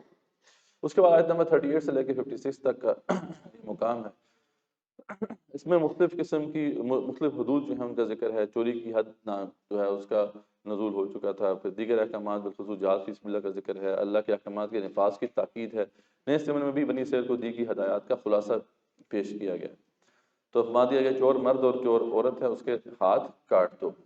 اچھا، اب اس میں اکثر جو ہے لوگ ایک پروپیگنڈا کرتے ہیں، یہ لبرلز جو ہیں کافی ان کی طرف سے یہ پروپیگنڈا ہوتا ہے، اور خود مسلمان بھی اس پروپیگنڈے کے شکار ہو جاتے ہیں، کہتے ہیں یہ دیکھیں جب تک کہ حالات صحیح نہ ہو اس وقت تک شریعت نافذ نہیں کر سکتے۔ تو بتایا جاتا ہے عمر بن خطاب کے زمانے میں جو ہے وہ کہا جاتا ہے کہ شریعت جو ہے جب قحط پڑ گیا تو شریعت جو ہے اس کا نفاذ ختم ہو گیا تھا، اور اس طریقے سے واقعات بیان کیے جاتے ہیں، یہ غلط بات ہے۔ اصل میں چور کی جو سزا ہے ہاتھ کاٹنا، یہ حکم ایسا ہے کہ اس حوالے سے اس حکم کے اندر یہ بات طے کی گئی ہے کہ اس میں کنڈیشنز دیکھی جائیں گی۔ ہر قسم کی چوری پہ ہاتھ نہیں کاٹا جاتا، جیسے اب اس میں فقہا کی بڑی پھر بحث ہے، جیسے ایٹیبلز ہیں، مطلب کوئی پھل کسی نے چوری کر لیا، کوئی کاٹا چوری کر لیا، تو اس پہ ہاتھ نہیں کاٹا جائے گا۔ اور پھر اس کے بعد نصاب بھی مقرر ہے کہ ایک خاص نصاب سے زیادہ اگر پیسے ہوں گے، پیسے کی مالیت کی چیز ہوگی، تو اس پہ ہاتھ کاٹا جائے گا۔ اچھا، پھر اس میں یہ بھی دیکھا جائے گا کہ حالات کیسے ہیں۔ اگر حالات مناسب نہیں تھے اس بندے کے، اس نے مجبوری میں چوری کی ہے، تو پھر بھی اس کا ہاتھ نہیں کاٹا جائے گا۔ تو اسی طریقے سے جب قحط پڑا تو پھر عمر بن خطاب نے اس حکم کے والے سے، جیسا کہ اس کے اندر پری کنڈیشنز موجود ہیں کہ حالات نہیں ہے، ظاہری بات ہے، اب لوگوں کو جو ہے وہ کھانے پینے کی چیزیں نہیں مل رہی، تو ان کا ہاتھ کاٹنے کی ضرورت نہیں ہے، تو ہاتھ کاٹنے کی سزا جو ہے وہ نافذ تھی، اس کو کوئی معذلہ ایسا نہیں تھا کہ کچھ دیر کے لیے شریعت کا نفاذ ہی چھوڑ دیا تھا۔ اور الزام بھی کس پہ لگایا جاتا ہے؟ عمر بن خطاب پہ، جو سب سے زیادہ جو اللہ کے حدود کو دفاع کا جو ہے دفاع کرنے والے ہیں۔ تو یہ پروپیگنڈا کیا جاتا ہے، ایسی کوئی بات نہیں ہے، صرف یہ چور کی سزا کی بات ہے۔ ورنہ زنا کے والے سے کبھی ایسی بات ہوئی ہے تاریخ میں کہ نہیں جی اب حالات ان کے خراب ہیں تو چلو زنا ہونے دو، کوئی مسئلہ نہیں، ہم ابھی حدود نہیں لگائیں گے، ایسی بات باقی کسی بھی حکم شریعت کے حوالے سے نہیں۔ خیر، کفر میں تیزی دکھانے والے جو منافق ہیں، آپ صلی اللہ علیہ وسلم کو غمگین نہ کریں، جھوٹ سننے والے ہیں، باتوں کو ان کے اصل مقام سے بدل دینے والے ہیں، اور کہتے ہیں کہ حکم دیا جائے تو مان لینا ورنہ نہ ماننا۔ ان میں اب وہ یہودی بھی تھے جو مسلمان تو ہو گئے تھے لیکن دل میں ابھی نفاق تھا، اور وہ منافقین بھی تھے جن کا طرز عمل یہ ہوتا تھا۔ اس دوران بڑا انٹرسٹنگ واقعہ پیش آیا، اس سے آپ سمجھ سکتے ہیں کہ یہودی مینٹیلٹی کیا ہے، یعنی بڑی بڑی کمال جسے کہتے ہیں نا کہ یہ گراوٹ، اخلاقی گراوٹ کی انتہا پر ہی تھے۔ تو اس میں جناب آپس میں ان کا معاملہ ایک ہوا ایسا کہ ان کے کوئی نوٹیبلز تھے، کوئی مطلب ایلیٹس میں سے تھے، ان میں سے دونوں نے جو ہے زنا کر دیا، اور دونوں شادی شدہ تھے۔ اب ان کے ہاں بھی شادی شدہ زانی مرد ہو یا عورت، اس کی سزا کیا تھی جی؟ رجم، یعنی پتھر مار مار کے اس کو، ان دونوں کو مار دو۔ یہ حکم ان کے لیے بھی تھا، یہ ہمارے لیے بھی ہے۔ اچھا، انہوں نے کیا کیا کہ اب دیکھیں وہ تو نوٹیبلز ہیں، وہ تو بڑے ہمارے ایلیٹس میں سے ہیں، تو ایسا کرتے ہیں، کیونکہ آپشن تو تھی کہ اس کیس کو رسول اکرم صلی اللہ علیہ وسلم کی عدالت پہ لے جاتے ہیں، یعنی ان کے پاس اس وقت آپشن تھی، صلح حدیبیہ تک بھی یہ آپشن تھی کہ یا تو وہ اپنے فیصلے اپنے مطابق کریں، یا پھر یہ فیصلے کس سے کروائیں؟ ٹھیک ہے، جا کے رسول اکرم صلی اللہ علیہ وسلم سے کروا لیں۔ اب یہاں پہ یہ کیس جو ہے وہ لے کے گئے رسول اکرم صلی اللہ علیہ وسلم کے پاس، لیکن پہلے آپس میں ڈسکشنز کر کے گئے کہ اگر تو رسول اکرم صلی اللہ علیہ وسلم نے کہا کہ رجم کی سزا ہے تو ہم نہیں مانیں گے، اور اگر انہوں نے کہا کہ جی ہماری جو طے کی ہوئی سزا ہے، اپنے لیے انہوں نے طے کہ کوئی اپنے سے طے کر لی سزا کہ جی منہ کالا کر کے جو ہے نا بس وہ گدھے پہ بٹھا کے پھرا دیں گے بازار میں، بس یہ سزا ہے، تو آپس میں انہوں نے یہ طے کی ہوئی تھی۔ اچھا، اب یہ کیس جب لے کے گئے تو رسول اکرم صلی اللہ علیہ وسلم کو اللہ تعالیٰ نے بڑی حکمت عطا کی ہوئی تھی، آپ نے پوچھ لیا ان سے، اچھا یہ بتاؤ کہ تمہاری شریعت میں کیا سزا ہے؟ تو انہوں نے کہا جی ہماری شریعت میں تو یہ سزا ہے جو ہم نے یہ طے کی ہے۔ اچھا، اب ان کی شامت یہ تھی کہ عبداللہ بن سلام بہت بڑے یہودی اسکالر تھے، اور وہ مسلمان ہو چکے تھے۔ اچھا، وہ ان کو پتہ نہیں تھا کہ وہ آپ جو ہے مسلمان ہو چکے ہیں، آپ حضرت جو تھے آپ کے ساتھ ہی تھے اس وقت، تو وہ جب یہاں ساتھ بیٹھے ہوئے تھے، انہوں نے کہا اچھا ذرا تورات میں دکھاؤ تو صحیح کہاں پہ، یہ نہیں ایسے، یہ مطلب وہ ناہنجار قسم کے تھے کہ اب وہ جو ان کا مولوی صاحب جو تھے نا، وہ اب تورات پڑھ رہے ہیں تو ہاتھ ایسے رکھا ہوا ہے اوپر، تورات پڑھ رہے ہیں نا ہاتھ رکھ کے ایسے، جیسے پتہ نہ چلے نا، ایسے جیسے مطلب کیجول سا ہاتھ رکھا ہوا ہے، پڑھ رہے ہیں ایسے، جی کوئی لکھا ہی نہیں ہوا ہے، تو کوئی اس طرح کی بات تو کوئی نہیں لکھی ہوئی۔ عبداللہ بن سلام نے دیکھ لیا، انہوں نے کہا ذرا ہاتھ تو اٹھائیں حضرت، جب ہاتھ اٹھایا تو نیچے وہی لکھا ہوا تھا کہ رجم کی سزا ہے۔ تو اللہ فرماتے ہیں یہ اس طرح کے لوگ ہیں، ان سے کیا آپ ایکسپیکٹ کرتے ہو؟ یہ جو جھوٹ کے سننے والے ہیں، حرام کھانے والے ہیں، یہودی جو ہیں، اگر آپ کے پاس آئیں تو ان کے درمیان فیصلہ کر دیں، ورنہ اعراض کریں، آپ کے پاس اختیار ہے۔ ہم نے تورات اتاری، اس میں بھی ہدایت اور نور تھا، اور انبیاء علیہ السلام اس کے مطابق ہی ان کے درمیان فیصلہ کیا کرتے تھے، اور بعد میں یہودیوں کے مابین ان کے علماء اور مشائخ بھی اسی کے مطابق فیصلہ کیا کرتے تھے، لیکن انہوں نے اس وقت بھی جو ہے ان احکامات کو نہیں مانا تھا۔ اس طرح عیسیٰ علیہ السلام پر انجیل بھیجی، اور ان کے پیروکاروں کو حکم تھا کہ انجیل کے مطابق فیصلہ کریں۔ اللہ فرماتے ہیں ہمیشہ سے اللہ کا ایک ہی فیصلہ رہا ہے، جب اللہ کے احکامات آ جائیں گے تو ان کے مطابق فیصلہ ہوگا۔ یہ ہو نہیں سکتا کہ مین میڈ لا کے مطابق فیصلہ ہو۔ یہ تو تاریخ انسانی کی بہت بڑی بغاوت ہوئی ہے، یہ 16-17 سینچری میں جب یہ سیکولرزم کی بنیاد ڈالی گئی، ورنہ تاریخ انسانی میں کبھی بھی ایسی کوئی سوسائٹی ایگزسٹ نہیں کرتی تھی جس کے احکامات کسی نہ کسی مذہب سے جو ہے وہ منسوب نہ تھے، یعنی جتنے بھی لاز ہوتے تھے وہ بیسیکلی کسی ریلیجیس کوڈ سے اس کا تعلق ہوتا تھا۔ لیکن یہ تاریخ انسانی کی سب سے بڑی بغاوت، اس لیے ہم اسے کہتے ہیں کہ اس میں یہ طے کر دیا گیا کہ ہم اللہ کی طرف سے یا کوئی بھی مذہب کی طرف سے جو قانون آئے گا وہ مانیں گے نہیں، اب ہم اپنی مرضی سے احکامات جو ہے وہ طے کریں گے۔ اور یہی سب سے بڑا مسئلہ تھا، کیونکہ اس کی بیس کیا طے کی؟ عقل۔ اور عقل آپ کو پتہ ہے، اس میں آپ نے وہ شاید پڑھا ہو جو ہے فیکٹ ویلیو ڈسٹنکشن پڑھی ہے آپ نے؟ فیکٹ ویلیو ڈسٹنکشن بہرحال ضرور پڑھنی چاہیے آپ کو، لاء کے آپ اسٹوڈنٹس ہیں، کہ یہ جو روسو تھا اس نے شروع میں بتا دیا تھا کہ ہم یہاں پہ عقل کا دائرہ جو ہے وہ بڑھا کے اس جگہ پہ لے جا رہے ہیں جہاں پہ عقل فیصلہ نہیں دے سکے گی۔ عقل فیکٹس کی دنیا میں حتمی فیصلہ دے سکتی ہے، یعنی ایبسولوٹ ڈیسیژن دے دے گی۔ جیسے فیکٹ کی دنیا کیا ہے؟ سورج مشرق سے نکلتا ہے، مغرب میں غروب ہوتا ہے، عقل آپ کو اس کا بتا دے گی۔ اسی طریقے سے جو ہے رحم مادر میں بچے کی تخلیق کی سٹیجز کیا ہیں، یہ بھی فیکٹ کا معاملہ ہے، فیکٹس آپ کو واضح کر دے گی عقل۔ لیکن عقل کبھی بھی ویلیوز کے بارے میں حتمی فیصلہ نہیں دے سکتی۔ اور لاء سارے کس سے تعلق رکھتے ہیں؟ یہ تو ویلیوز سے تعلق رکھتے ہیں، اس لیے اس میں عقل تو فیصلہ دے ہی نہیں سکتی۔ تو انہوں نے پھر جو بونگیاں ماری، پھر آپ کو پتہ ہی ہے وہ جیرمی بینتھم کا پھر نظریہ کہ جی greater good for the greater number of people, اور پھر وہ جو ہارم پرنسپل جو جان اسٹوارٹ مل نے پھر ڈال دیا، تو انہی کی بنیاد پر پھر یہ سارے لاز بنے جن کے اندر بہت سے فلاز تھے۔ اب یہاں پہ اس لیے بتایا جا رہا ہے کہ دیکھو ان کو بھی یہی حکم تھا کہ اللہ کی جو طے کی شریعت ہے اس کے مطابق فیصلے کرو، وہ کرتے تھے لیکن انہوں نے چھوڑ دیا۔ جو اللہ کی نازل کردہ شریعت کے مطابق پھر اللہ فرماتے ہیں فیصلے نہیں کرتے، بار بار کہا گیا کافر ہیں وہ فاسق ہیں، وہ ظالم، ٹھیک ہے۔ اور ہمارے لیے بھی اب یہ فیصلہ ہے، جب قرآن آ گیا اور واضح اللہ تعالیٰ کی شریعت آ گئی، تو امت مسلمہ میں کوئی بندہ یہ کہے کہ جی ہم تو اب ڈیموکریٹک جو ہے وے سے اپنے لاز طے کریں گے، اس سے بڑا ظلم تو اور کوئی ہو نہیں سکتا۔ چلو ان کا تو معاملہ ٹھیک ہے، ان کی تو شریعتیں خراب ہو گئیں، ان کی کتابیں موجود نہیں ہیں، پھر ان کے درمیان لڑائیاں پھڈے بھی بڑے ہوئے اس حوالے سے، کیونکہ ایک متفقہ ٹیکسٹ نہیں تھا، وہ جو بائبل کے 66 ڈفرینٹ ورژنز تھے، ٹھیک ہے۔ تو اب ان کا تو سمجھ میں آتا ہے معاملہ کہ انہوں نے کہا جی یار ہم تو چھوڑتے ہیں اس کو، ہم تو مطلب اپنا کام جو ہے دوسری طریقے سے کریں گے۔ لیکن ہمارا معاملہ کیا ہوگا؟ ہمارے پاس تو واضح آخری شریعت موجود ہے، اللہ نے اس کی حفاظت کا ذمہ لیا ہوا ہے، ہم نے بھی یہ کہنا شروع کر دیا۔ تو وہی اقبال کہتے ہیں کہ ہوئی دین و دولت پہ جسم جدائی، ہوس کی امیری ہوس کی وزیری۔ سب سے بڑا مسئلہ ہی آج کا یہ ہے، سیکولرزم۔ تو یہاں پہ اس کا رد کر دیا اللہ تعالیٰ نے، بار بار اس کو واضح کیا، جو اللہ کی تحقیقی شریعت کے مطابق فیصلے نہیں کرتے وہ کافر ہیں، وہ فاسق ہیں، وہ ظالم۔ اور ہم نے آپ سے پر کتاب نازل کی، اس لیے آپ اس کے مطابق ہی فیصلہ کیجیے۔ اب وہ جو پہلے حکم تھا، یہودیوں کے لیے یہ آپشن موجود تھی کہ وہ چاہے تو اپنے درمیان خود ہی فیصلہ کر لیں یا پھر رسول اکرم صلی اللہ علیہ وسلم کے پاس اپنا کیس لے جائیں۔ یہ اب معاملہ ختم ہوا، اللہ نے اب فیصلہ کر دیا، رسول اکرم صلی اللہ علیہ وسلم اب آپ نے فیصلہ کرنا ہے اللہ کی کتاب کے مطابق، ان سب کے اوپر اب یہ لاگو ہوگا۔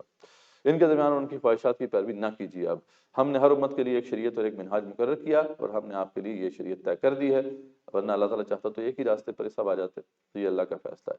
اس کے بعد پھر جو ہے ایک بہت ہی ایک جسے کہتے ہیں جھنجھوڑنے والا انداز ہے اللہ تعالیٰ کا، اور ہم سب کے لیے ہے، ان تمام مسلمانوں کے لیے ہے کہ جو یہ کہتے ہیں نہیں نہیں اللہ کے طے کی یہ شریعت تو چلو ہے ہی، ہم اور بھی طریقے ہیں، ہم آپس میں پارلیمنٹ میں بیٹھ کے اور اکثریت کے فیصلوں سے بھی جو ہے لیجسلیشن کر لیں گے۔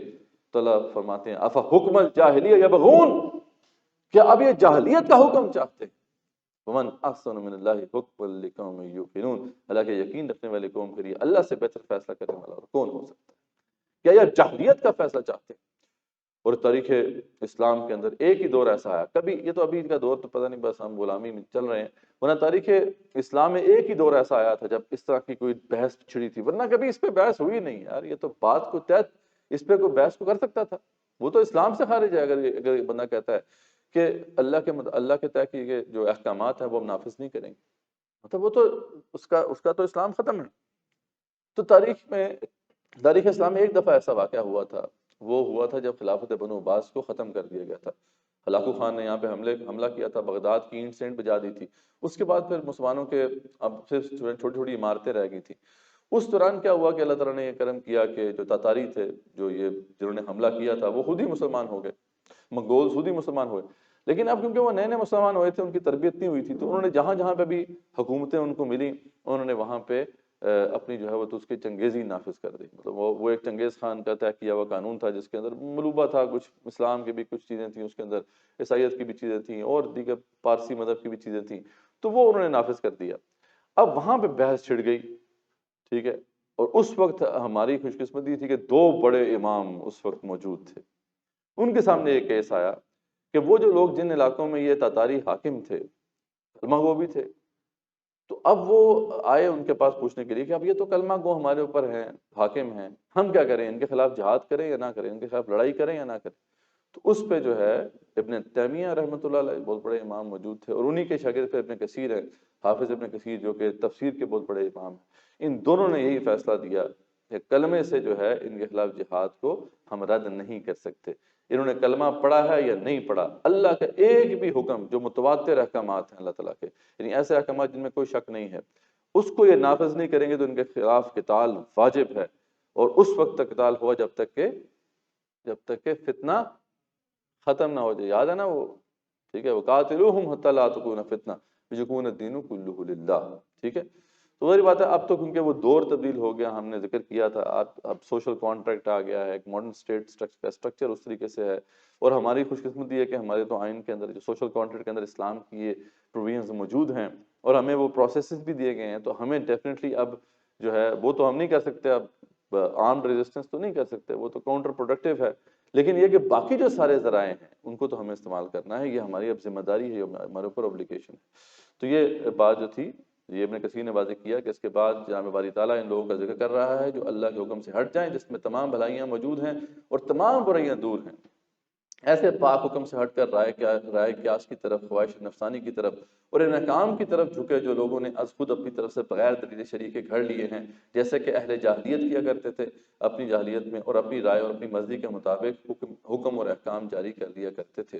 اور جیسے کہ یہ تاتاری ملکی معاملات میں چنگیز خان کے احکام کی پیروی کرتے تھے جو الیاسک نے گھڑ دیے تھے، ان کا بڑا قانون دان تھا کوئی. وہ بہت سے احکام کے مجموعے اور دفاتر تھے جو مختلف شریعتوں اور مذہبوں سے چھانٹے گئے تھے، یہودیت، نصرانیت، اسلامیت وغیرہ سب کے احکام کا وہ مجموعہ تھا. اور پھر اس میں بہت سے احکام وہ بھی ہے جو صرف اپنی عقل اور مصلحت وقت کے ساتھ، یعنی اپنی عقل سے ہی انہوں نے گھڑ لیے تھے. تو اس پہ کہتے ہیں بس وہی مجموعے اب ان کے اولاد میں قابل عمل ٹھہرے ہیں، اسی کو کتاب و سنت پر وہ فوقیت دیتے ہیں، یعنی کتاب و سنت پر اسے مقدم رکھتے ہیں. ترغیب ایسا کرنے والے کافر ہیں، اور ان سے جہاد واجب ہے یہاں تک کہ وہ لوٹ کر اللہ اس کے رسول صلی اللہ علیہ وسلم کے حکم کی طرف آ جائیں، اور کسی چھوٹے یا بڑے، اہم یا غیر اہم معاملے میں سوائے کتاب و سنت کی کوئی حکم کسی کا نہ لیں. تو یعنی یہ واضح طور پہ یعنی اس پہ امت کا کنسنسس ہے، اس پہ کوئی اختلاف نہیں. تو اللہ فرماتے ہیں کہ ابھی جاہلیت کے حکم چاہتے ہیں، ایسا نہیں، آپ قابل قبول نہیں ہوگا. ایمان والو، یہود و نصاروں کو اپنا دوست مت بناؤ، وہ ایک دوسرے کے ساتھی ہیں، جس نے ایسا کیا تو وہ انہی میں شمار ہوگا. ایک دوسرے کے ساتھ تو الہ ہیں، لیکن تم ان کے ساتھ اگر الائنس بناؤ گے تو تمہارا ساتھ کبھی بھی نہیں دیں گے. اے ایمان والو، اگر کوئی تم میں سے اپنے دین سے پھر جائے تو اللہ ایسے لوگوں کو پیدا کر دے گا. اب یہ دین ہے سارا جو اللہ نے بیان کر دیا. اللہ کہتے ہیں یہ سب دین ہے، اس میں سارے احکامات آ گئے ہیں، اس میں جہاد فی سبیل اللہ جیسا حکم بھی ہے، اس میں جو ہے دین کو غالب کرنا بھی ہے، یہ سب آ گیا ہے. اللہ فرماتے ہیں کہ اب یہ دین ہے، اس سے اگر تم پھرے تو یاد رکھو کہ اللہ کو تمہاری ضرورت نہیں ہے. ٹھیک ہے، اللہ تعالیٰ تمہاری جگہ پہ اور لوگ لے آئے گا. ٹھیک ہے، اور پھر وہ لوگ ہوں گے جو اللہ ان سے محبت کرے گا، وہ اللہ سے محبت کریں گے، اور وہ مومنین کے لیے نرم خو ہوں گے اور کافروں پر سخت ہوں گے، اور اللہ کی راہ میں پھر وہ جہاد کریں گے اور کسی ملامت کرنے والے کی ملامت کی پرواہ نہیں کریں گے. یہ لیکن یہ اللہ کا فضل ہے، وہ جسے چاہتا ہے دیتا ہے. اللہ بڑی بخشش والا اور اللہ بڑی کشائش والا اور جاننے والا ہے. تو یعنی اس واضح طور پہ حکم کے بعد ہم دیکھتے ہیں کہ جب عربوں نے یہ کام چھوڑ دیا، اللہ نے عربوں کو معذور کر دیا. ترک کھڑے ہو گئے، ترکوں کو یہ ذمہ داری دے دی گئی، ترکوں نے چھوڑا تو پھر مطلب وہ ہند میں لوگ کھڑے ہوئے. اس طریقے سے سلسلہ چلتا رہے گا. اللہ تعالیٰ کو ہماری ضرورت نہیں ہے، ہاں ہمیں اللہ کی ضرورت ہے اگر ہم سمجھیں. اس کے بعد پھر جو ہے ہم دیکھتے ہیں کہ آیت نمبر 57 سے لے کے 71 تک مسلمانوں کو اہل کتاب کے حوالے سے نصیحت کی گئی ہے، ان کے مزید جرائم کا ذکر ہے، اور ایک دفعہ پھر نفاذ دین کی پرزور تاکید ہے. اللہ فرماتے ہیں مسلمانوں کو ان کافروں اور اہل کتاب کی طرح نہ ہو جانا جنہوں نے دین کو ہنسی اور کھیل بنا رکھا تھا. اللہ کی واضح انسٹرکشنز کے باوجود ہم نے بھی تو ہنسی کھیل بنا دیا. آج ہماری مسجدوں میں نمازی آپ دیکھیں نا، جب پہلا رمضان ہوتا ہے تو کتنی نمازی ہوتے ہیں، وہ باقی جگہ باقی وقتوں میں کہاں پہ ہوتے ہیں. تو یہ کھیل نہیں ہے تو اور کیا ہے؟ نماز کو ہم نے کھیل بنا لیا، جو بیسک چیز ہے ہماری، جو آئی ڈی کارڈ ہے، ہم نے اس کو کھیل بنا لیا. تو پھر کیا دین رہ گیا ہمارے نزدیک؟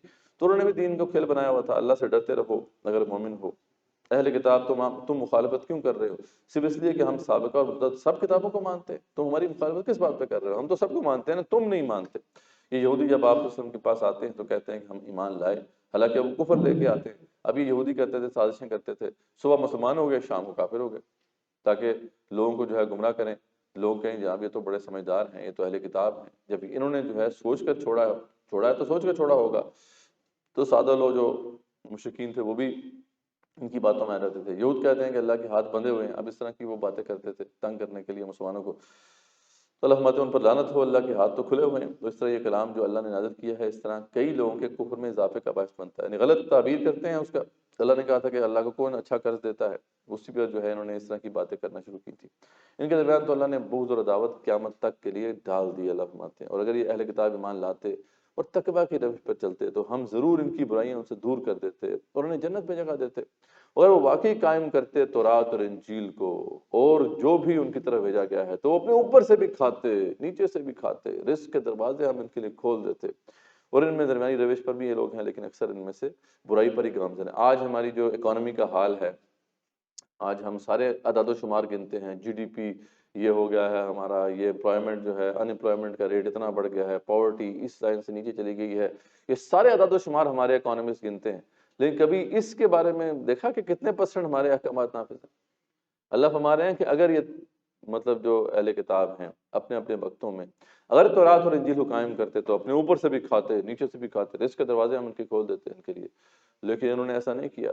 تو آج ہمارا بھی حال یہ ہے، ہم نے اللہ کے احکامات کتنے پرسنٹ نافذ کیے ہوئے ہیں جی؟ کوئی نہیں، مطلب 10% بھی نہیں ہے۔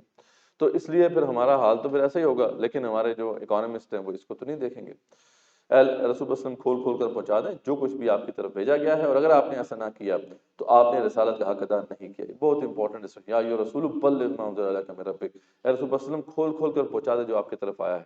ایک داعی اللہ کی یہی ذمہ داری ہوتی ہے، یاد رکھیں۔ آپ بھی انشاءاللہ اللہ کرے کہ آپ کے اندر جذبہ پیدا ہو، آپ قرآن کے داعی بنیں، لوگوں کو بھی ہدایت کی طرف آپ لے کر آئیں۔ لیکن اس بات کو مد نظر رکھیے گا ہمیشہ، آج کل ایک اور ٹرم آ گئی ہے، سیلیبریٹی داعی، آپ نے سنا ہوگا، راک سٹار داعی بھی مطلب سنا ہے ہم نے، کہ داعی جو ہے نا راک سٹارز ہیں، بڑے بڑے جناب مجمع لگ۔ اب مسئلہ یہ ہے کہ وہ حق بات پیش نہیں کرتے۔ جب حق بات پیش نہیں کرتے، لوگوں کی مطلب کی بات اب لوگوں کو بتائیں گے، لوگ تو خوش ہوں گے، لوگ تو آپ کو کہیں گے واہ واہ بھائی اصل تو اسکالر یہ ہے۔ لیکن ایک داعی اللہ کو یہ سوچ لینا چاہیے کہ وہ سب سے بڑا مجرم ہے اس وقت کہ جب وہ اللہ کی ایک بات کو چھپا رہا ہے۔ اس کو سب سے پہلا یہ کام کرنا ہے، جو اللہ کی طرف سے احکامات آئے ہیں، جو اللہ کی طرف سے شریعت آئی ہے، دین آیا، اس کو پورا ویسے ہی بیان کر دے جیسے کہ وہ اوپر سے نازل ہوئی ہے۔ خود رسول اکرم صلی اللہ علیہ وسلم کو یہ حق حاصل نہیں تھا کہ وہ اس میں کچھ رد و بدل کر دیں۔ اللہ یہاں پہ کیا انسٹرکشن دے رہے ہیں کہ رسول صلی اللہ علیہ وسلم کھول کھول کر بتا دیں جو کچھ بھی ہماری طرف سے آیا ہے، اور اگر آپ نے ایسا نہ کیا تو آپ نے پھر رسالت کا حق ادا نہیں کیا۔ تو اہل کتاب تم ہرگز کسی شے پر نہیں ہو جب تک کہ تم تورات اور انجیل کو جو بھی تم پر نازل ہوا ہے قائم نہ کرو۔ بے شک اہل ایمان اور اپنے اپنے وقتوں میں یہودی، عیساوی اور نصارہ جو بھی ایمان لائے اللہ پر اور آخرت پر اور جنہوں نے اعمال کیے، تو شرط وہی ہے، دوبارہ اس بات کو دہرایا رہے ہیں اللہ تعالیٰ، ایمان کے ساتھ کیا کرنا پڑے گا؟ عمل بھی کرنا پڑے گا، بغیر اس کے جنت شنت کوئی نہیں ہے، ٹھیک ہے جی؟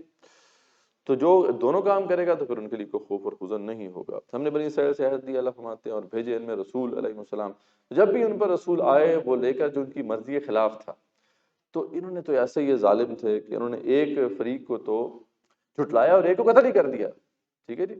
یہاں تک کہ جب بخت نصر نے ان پہ حملہ کیا تھا اور یروشلم کی اینٹ سینٹ بجا دی تھی، یعنی ان کی جو یعنی اب دیکھیں گے حالت یہ تھی کہ وہاں پہ ایک نشان لگا ہوا تھا ایسے کر کے نا، تو اس نے پوچھا کہ یہ نشان کیا لگا ہوا ہے؟ کہتے ہیں اصل میں ہمارا ایک نبی ہوا کرتا تھا زکریا علیہ السلام، وہ ہمیں روکا کرتا تھا، بڑا تنگ کرتا تھا ہمیں، تو ہم نے یہیں پہ قتل کیا تھا اسے، مطلب اس کی یادگار بھی رکھی ہوئی ہے، یہاں پہ قتل کیا تھا، یعنی سینہ ٹھونک کے کہتے تھے کہ ہم نے قتل کیا، بلکہ عیسیٰ ابن مریم کہتے تھے کہ ہم نے قتل کیا، ہم نے قتل کیا ہے عیسیٰ ابن مریم، سولی چڑھایا ہے۔ تو نہیں، ایسے یہ نہ ہم جاتے۔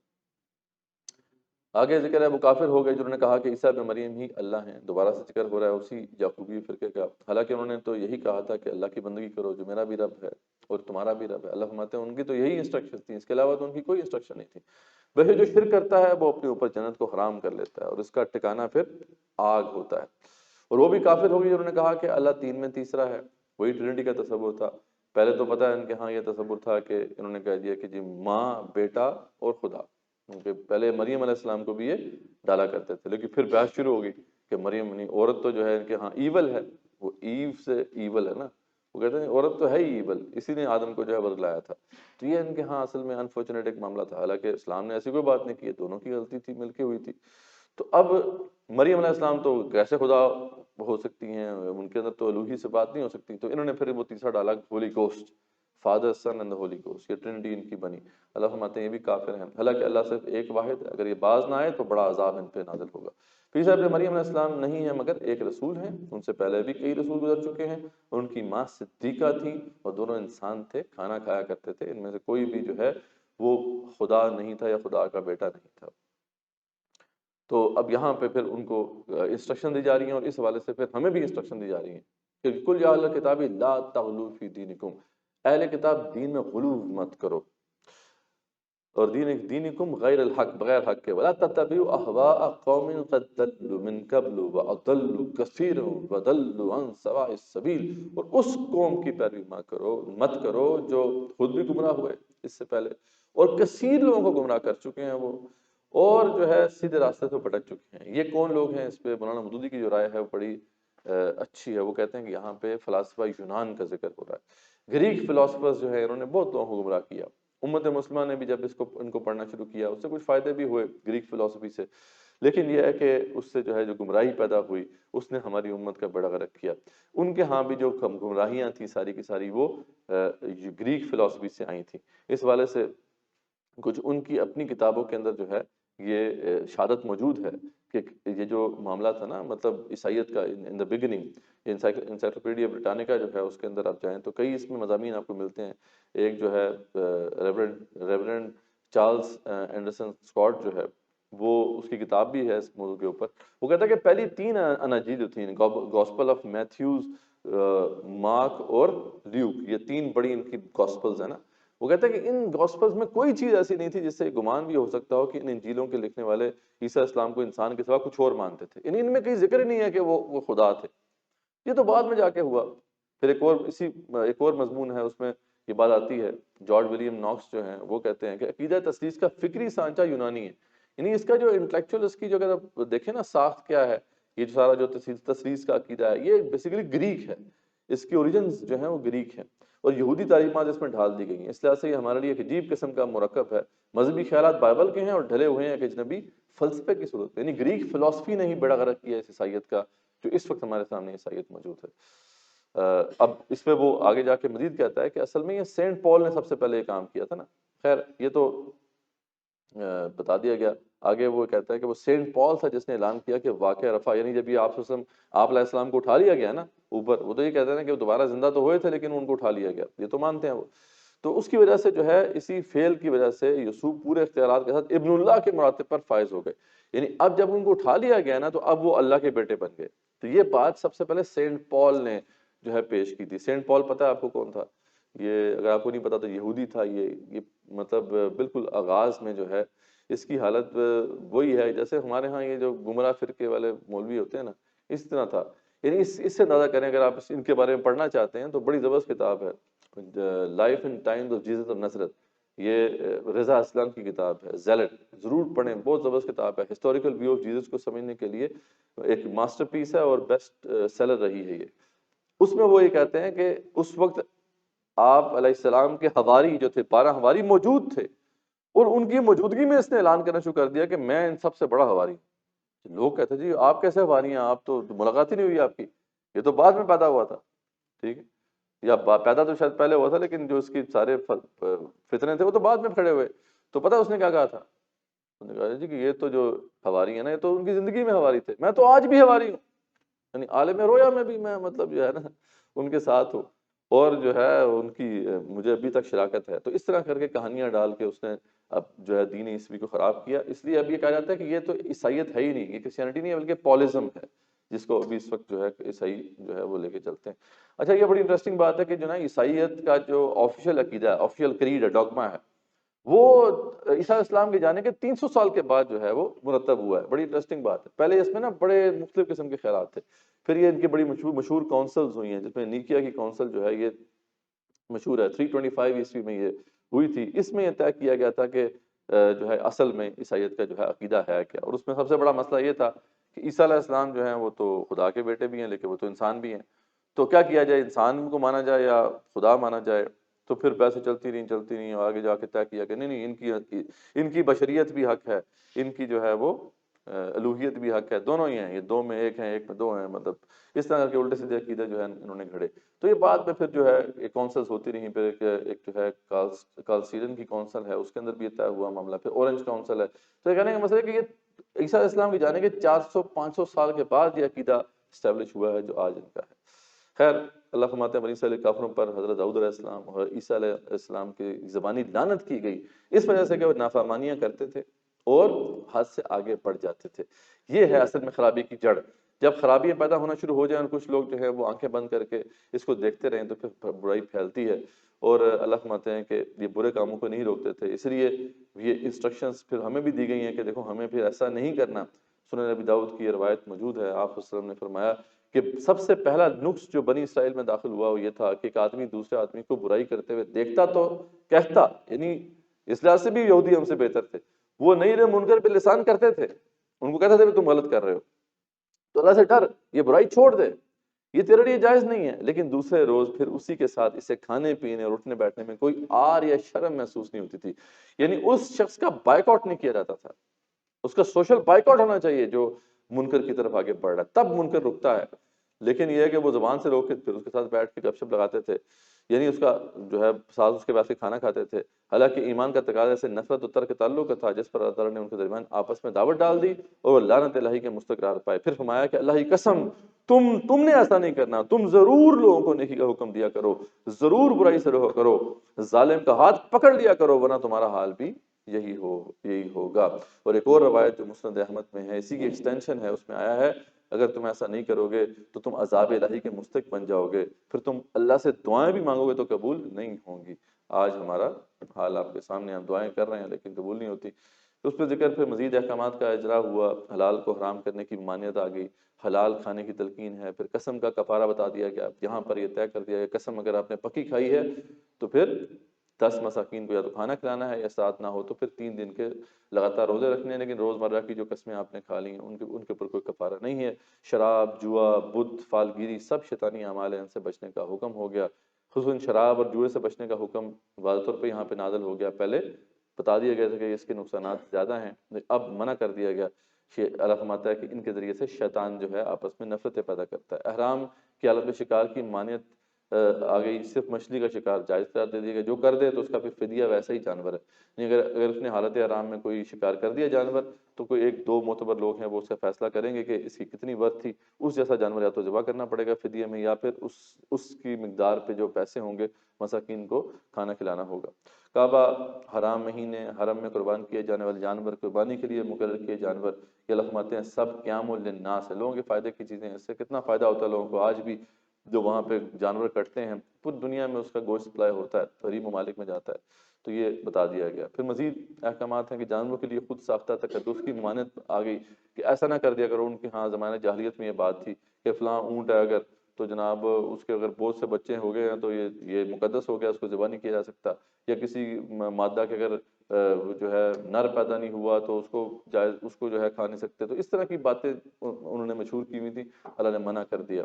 موت کے بعد وصیت پر 2 گواہ لازمی قرار دے دیے گئے کہ رشتہ داروں میں سے ہوں یا غیروں میں سے، لیکن ہوں دیندار۔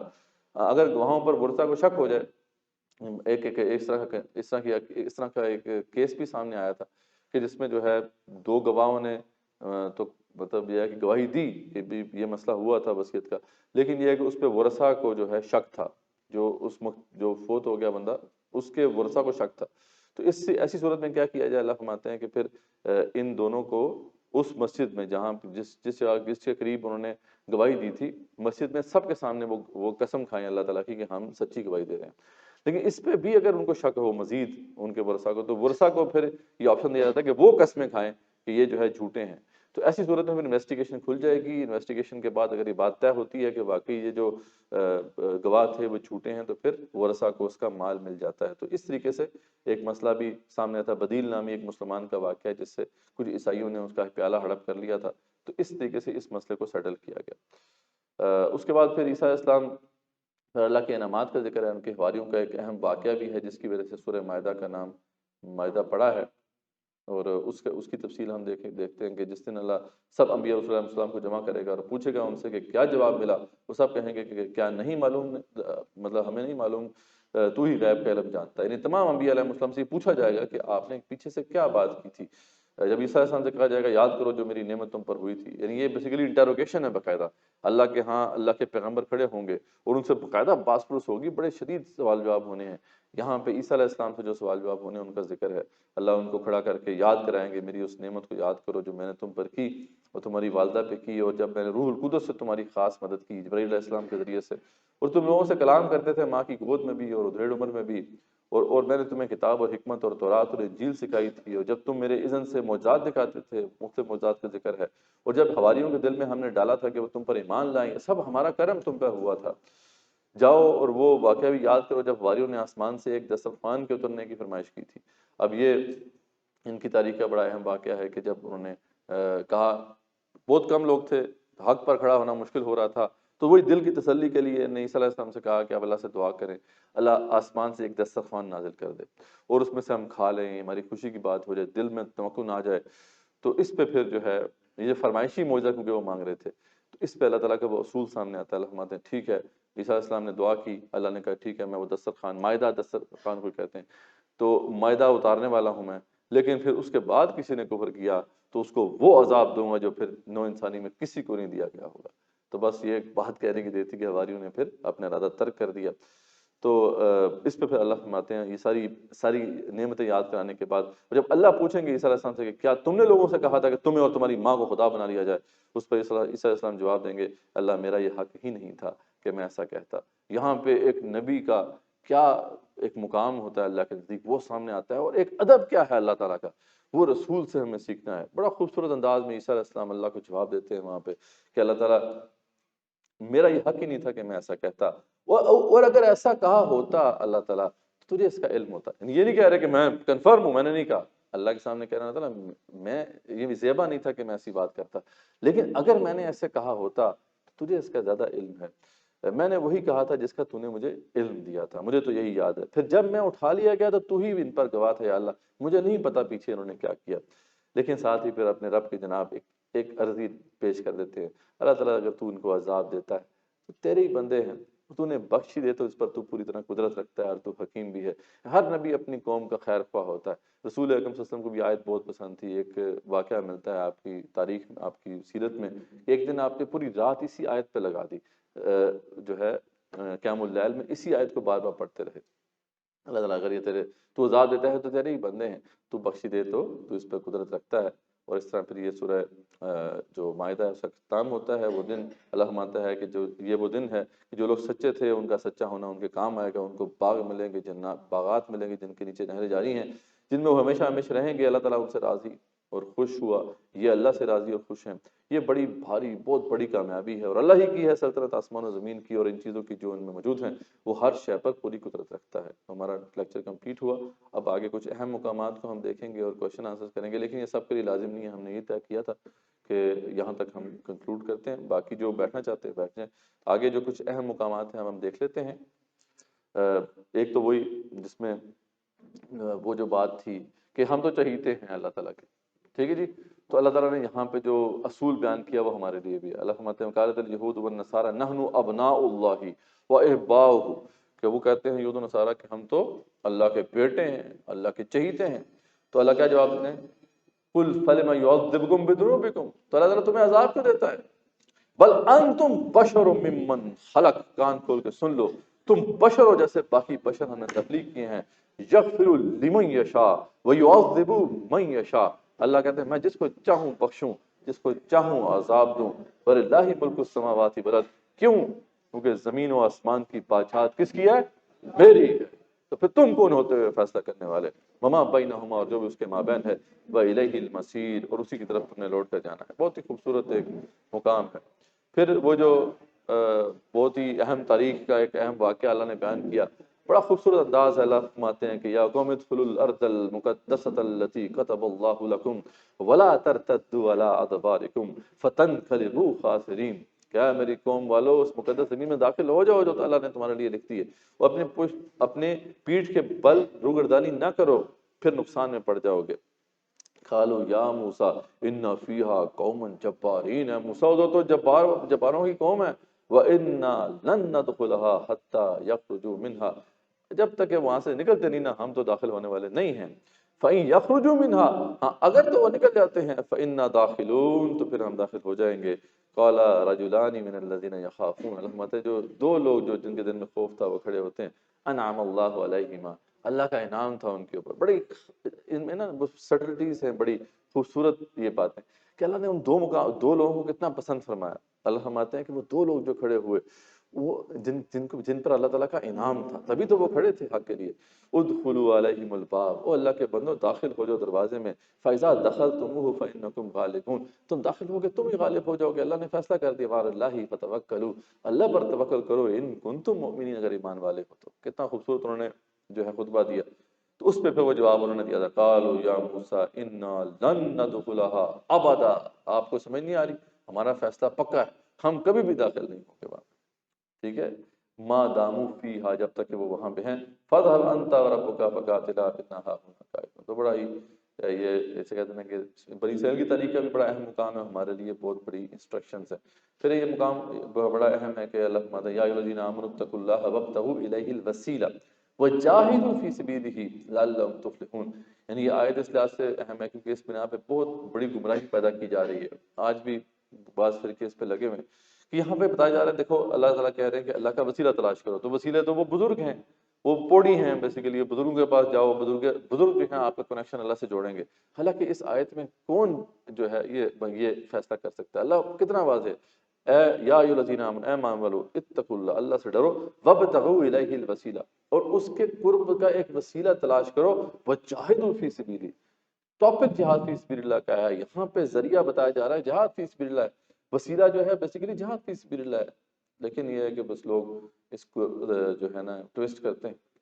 پھر یہ جو تین مقامات پہ اللہ نے واضح طور پہ بتا دیا، سیکولرزم کی ایک طرح سے جو ہے بس بنیاد کو ختم کر دیا گیا، اسلام میں سیکولرزم ہو ہی نہیں سکتا۔ وَمَن لَّمْ يَحْكُم بِمَا أَنزَلَ اللَّهُ فَأُولَٰئِكَ هُمُ الْكَافِرُونَ، اور ہم الظالمون، اور پھر ہم الفاسقون، تینوں جو ہے بار بار آئے ہیں۔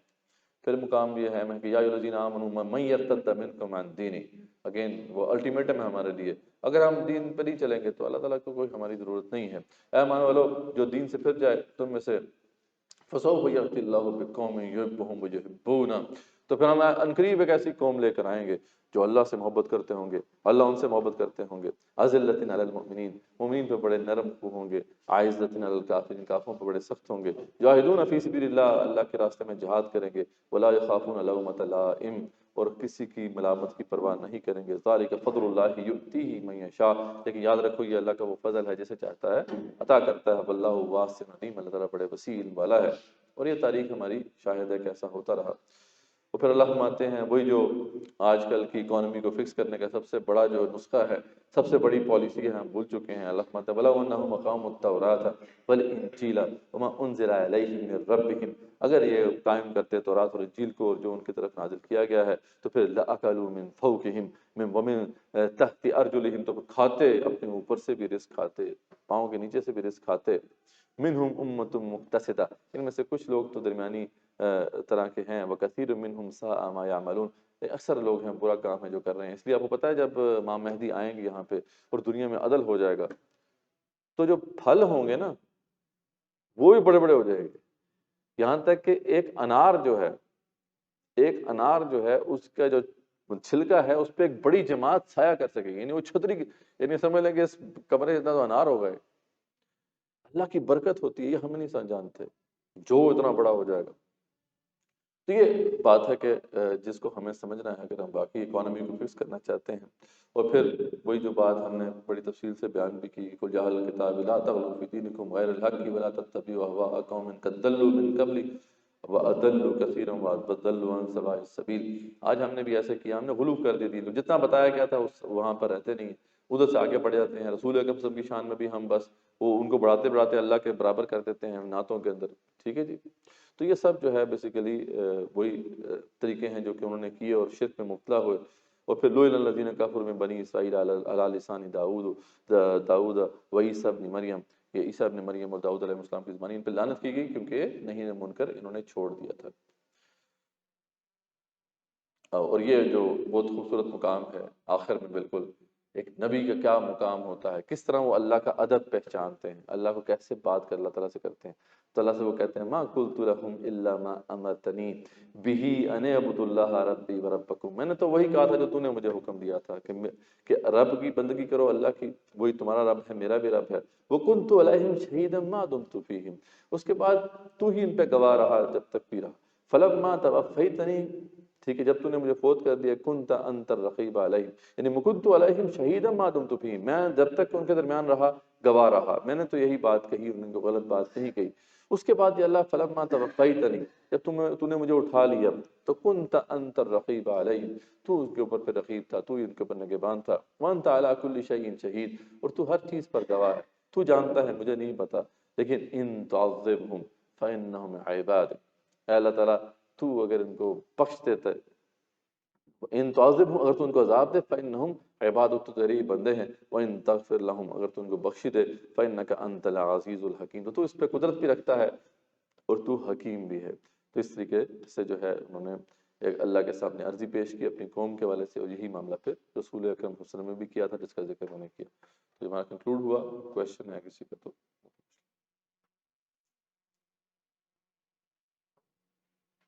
جی کوئی کویشچن؟